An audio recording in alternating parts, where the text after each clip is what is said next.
welcome back. Part 2 of our interview with Duane Notice, one of the rising stars in Canadian hoops play.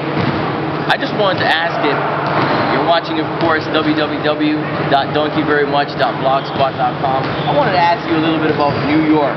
It was your first time there. Tell us a little bit about that. And did you meet the man? Did you meet MJ? Well, first of all, New York was a great experience. I mean, Times Square was just amazing. We got to visit many shops. I mean, Nike Town was amazing. I mean, the stuff that we don't even have in Canada. All the gear out there was just crazy. I mean, I had to shop every day. NBA store. I went to the NBA offices with Kevin Pangos and a couple other players. It was an amazing experience. Got to see how the NBA operates from a New York standpoint. Just the vibe of New York is crazy. I mean, the buildings, the lights at nighttime is just amazing. Just like the movie, so many cabs, so many taxis, and yes, I did get to meet Michael Jordan. I mean, to this day, I still can't even believe it myself. I feel very honored and blessed to actually have that opportunity. I mean, when we went into the room, it was top secret. No one was allowed to know. We couldn't tell the press. We had to keep it on the lows. And we went inside, and we were all like, wow, it's actually Michael Jordan. I mean, we couldn't believe it. And to this day, I can't believe it. And everything he told me, I'm going to make sure I take it with me for the rest of my life.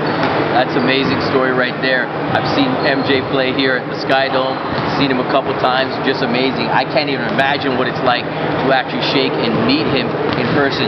Getting back to the game, talk a little bit about that. The game was close pretty much all the way through. Tell us about what happened right at the end, because I heard you made a spectacular play to close it out. Funny story, we went to New York, me and Kevin and Bennett were on the same team.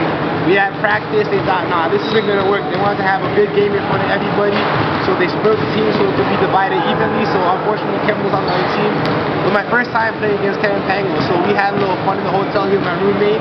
We were anxious for the game. During the game we were playing, it was tight. I mean, they kept a good game, so the fans kept into it. The last play of the game, my team was up 1.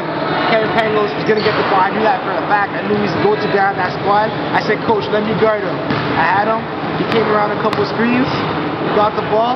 He went left. I knew when I played against him for a couple years. I've been on his team. I knew what he does when he goes left. So he went up to the shooting motion. I stripped it. A couple seconds left. Went down the other side. Did a reverse dunk just to end it off, just to get the crowd to give a little something to cheer about at the end of the game. So that reverse dunk was crazy.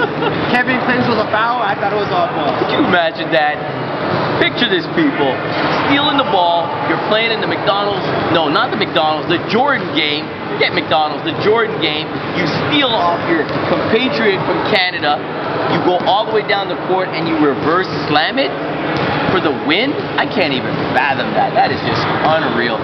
And by the way, there's pictures of that all over the net as well. Now, just to close out, Duane, you have a bright future. Of course, you look like a well-rounded, level-headed young man. What's next for you in terms of your career here in Canada? Do you plan to stay here for your high school, or do you want to venture down stateside? It's definitely been a hot debate in my household of whether I should go prep or not. We're still looking into the information. But like I said, like I've been thinking about with all the other guys and my parents and all my coaches, I actually want to establish something straight out of Canada instead of us having the feeling like we have to go to prep. So for the next couple of years, you can expect me to be playing basketball, same place, high school in Toronto. So I don't expect to be going anywhere in the States until I'm done high school, graduating. Wow, you heard it here first. Duane Notice, he's going to be here in Canada. Get your tickets, get your popcorn, get down to St. Mike's in the center of the city of Toronto. You got to be there. This guy, he ain't going nowhere. Thank you very much, Duane. It's been great. www.donkeyverymuch.blogspot.com. Duane Notice here, 2010, baby. Watch out for him. He's the future.